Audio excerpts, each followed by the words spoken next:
ನಮಸ್ಕಾರ ಎಲ್ರಿಗೂ. ಎಲ್ಲರೂ ಹೇಗಿದ್ದೀರಾ? ಎಲ್ಲರೂ ಚೆನ್ನಾಗಿದ್ದೀರಾ ಅಂತ ಭಾವಿಸ್ತಾ ಇದ್ದೀನಿ. ನಾನು ಕೂಡ ತುಂಬಾನೇ ಚೆನ್ನಾಗಿದ್ದೀನಿ ಅಂತ ಹೇಳ್ತಾ, ಇತ್ತೀಚಿನ ಸೀಸನಲ್ ಸ್ಪೆಷಲ್ ಅಂತಾನೆ ಹೇಳ್ಬೋದು. ಎಲ್ಲಿ ನೋಡಿದ್ರು ಮಾವು ಅನ್ನೋದು ತುಂಬಾನೇ ಚೆನ್ನಾಗಿದೆ.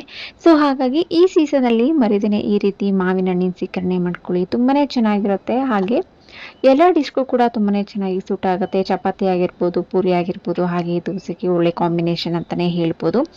ಇದೇ ರೀತಿ ಕೆಲವೊಂದಷ್ಟು ವಿಡಿಯೋಗಳನ್ನ ಮಾವಿನ ಐಸ್ ಕ್ರೀಮ್ ಆಗಿರ್ಬೋದು, ಕೆಲವೊಂದು ನನ್ನ ಚಾನಲಲ್ಲಿ ಅಪ್ಲೋಡ್ ಮಾಡಿದ್ದೀನಿ. ಹೋಗಿ ಒಂದ್ಸರಿ ಚೆಕ್ ಮಾಡಿ ಹೇಗಿದೆ ಅಂತೇಳಿ ಕಮೆಂಟ್ ಸೆಕ್ಷನ್‌ಗೆ ತಿಳಿಸೋದನ್ನ ಮರಿಬೇಡಿ ಅಂತ ಹೇಳ್ತಾ, ಹಾಗೆ ಯಾರಾದರೂ ಸೂಪರ್ ಆಗಿದ್ರೆ ನನ್ನ ಚಾನಲ್‌ಗೆ ಸಬ್ಸ್ಕ್ರೈಬ್ ಮಾಡ್ಕೊಂಡು ನೋಡಿ. ಹಾಗೆ ನಿಮ್ಮ ಅನಿಸಿಕೆ ಅಭಿಪ್ರಾಯಗಳನ್ನು ಕೂಡ ಕಮೆಂಟ್ ಸೆಕ್ಷನ್‌ಗೆ ತಿಳಿಸಿ ಅಂತ ಹೇಳ್ತಾ, ಮಾವಿನ ಹಣ್ಣಿನ ಸೀಕರಣೆನ ಹೇಗೆ ಮಾಡೋದು ಅಂತ ನೋಡ್ಕೊಂಬರೋಣ. ಮೊದಲನೇದಾಗಿ ನಾನಿಲ್ಲೊಂದು 2ರಿಂದ 3 ನಿಮಗೆ ಎಷ್ಟು ಕ್ವಾಂಟಿಟಿಗೆ ಅಳತೆಗೆ ಬೇಕಾಗುತ್ತೆ ಅಷ್ಟು ಕ್ವಾಂಟಿಟಿನ ಮ್ಯಾಂಗೋನ ನೀವು ತೊಗೋಬೋದು. ಸ್ವಲ್ಪ ಹಣ್ಣಾದಷ್ಟು ತುಂಬಾನೇ ಟೇಸ್ಟ್ ಚೆನ್ನಾಗಿರುತ್ತೆ. ತಗೊಂಡು ಈ ರೀತಿ ಪಲ್ಪ್ನ ನಾನು ಸಪ್ರೇಟ್ ಮಾಡ್ಕೊಂಡಿದ್ದೀನಿ. ಇದಕ್ಕೆ ಯಾವುದೇ ರೀತಿಯ ನಾನು ನೀರನ್ನ ಆ್ಯಡ್ ಮಾಡ್ಕೊಂಡಿರೋದಿಲ್ಲ. ಈ ರೀತಿ ಪಲ್ಪ್ನೆಲ್ಲ ಸಪ್ರೇಟ್ ಮಾಡ್ಕೊಂಡಾದ್ಮೇಲೆ ಕೆಲವೊಬ್ಬರು ಗ್ರೈಂಡ್ ಕೂಡ ಮಾಡ್ತಾರೆ. ಆದರೆ ಗ್ರೈಂಡ್ ಮಾಡೋದಕ್ಕಿಂತ ಆದಷ್ಟು ಪಲ್ಪಿ ಆಗಿದ್ರೆ ತುಂಬಾನೇ ಚೆನ್ನಾಗಿರುತ್ತೆ. ಹಾಗಾಗಿ ನಾನು ಈ ಸ್ಮ್ಯಾಶರ್ನ ಯೂಸ್ ಮಾಡಿ ನಾನು ಪಲ್ಪ್ ಮಾಡ್ಕೊತಾ ಇದ್ದೀನಿ. ಈ ರೀತಿ ಆಗಿರೋದು ನಮ್ಮ ಮನೆಯಲ್ಲಿ ತುಂಬಾನೇ ಇಷ್ಟ ಆಗುತ್ತೆ ಅಂತೇಳಿ. ಇದಕ್ಕೆ ಒಂದು ಚಿಟಿಕೆಯಷ್ಟು ಉಪ್ಪು, ಹಾಗೆ ರುಚಿಗೆ ಬೇಕಾಗಿರುವಷ್ಟು ಸಕ್ಕರೆ ಇಲ್ಲ ಬೆಲ್ಲನ ಆ್ಯಡ್ ಮಾಡ್ಕೋಬೋದು.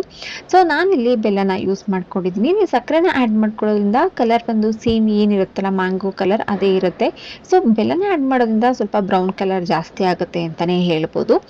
ಹಾಗಾಗಿ ನಾನು ಇದಕ್ಕೆ ಬೆಲ್ಲನ ಯೂಸ್ ಮಾಡ್ಕೊಂಡಿದ್ದೀನಿ.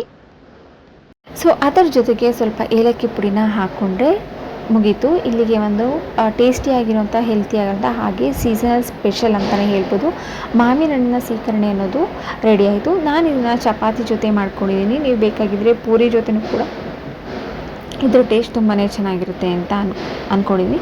ನೀವು ಒಂದ್ಸರಿ ಟ್ರೈ ಮಾಡಿ ಹೇಗಿತ್ತು ಅಂತೇಳಿ ಕಮೆಂಟ್ ಸೆಕ್ಷನಲ್ಲಿ ತಿಳಿಸೋದನ್ನ ಮರಿಬೇಡಿ.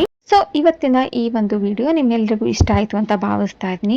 ಇದೇ ರೀತಿಯ ಹೆಚ್ಚೆಚ್ಚು ವಿಡಿಯೋಗೋಸ್ಕರ ನನ್ನ ಚಾನಲ್ಗೆ ಸಬ್ಸ್ಕ್ರೈಬ್ ಮಾಡ್ಕೊಂಡು ನೋಡಿ. ಹಾಗೆ ನಿಮ್ಮ ಅನಿಸಿಕೆ ಅಭಿಪ್ರಾಯಗಳನ್ನ ತಿಳಿಸೋದು ಮರಿಬೇಡಿ. ಹಾಗೆ ನಿಮ್ಮ ಫ್ಯಾಮಿಲಿ ಆ್ಯಂಡ್ ಫ್ರೆಂಡ್ಸ್ಗೂ ಕೂಡ ಶೇರ್ ಮಾಡಿ ಅಂತ ಹೇಳ್ತಾ ಇವತ್ತಿಗೆ ಈ ವಿಡಿಯೋನ ಮುಗಿಸುವಂಥ ಸಮಯ ಬಂತು. ಮತ್ತೆ ಮುಂದಿನ ವಿಡಿಯೋದಲ್ಲಿ ಸಿಗ್ತೀನಿ ಅಂತ ಹೇಳ್ತಾ, ಯಾರೆಲ್ಲ ಸಪೋರ್ಟ್ ಮಾಡ್ತಾ ಇದ್ದೀರಾ, ವಿಡಿಯೋಸ್ನ ನೋಡ್ತಾ ಇದ್ದೀರಾ ರೆಗ್ಯುಲರ್ ಆಗಿ, ಅವರೆಲ್ಲರೂ ಕೂಡ ಥ್ಯಾಂಕ್ ಯು ಸೊ ಮಚ್. ಹೀಗೆ ಸಪೋರ್ಟ್ ಮಾಡ್ತಾ ಇರಿ. Thank you all.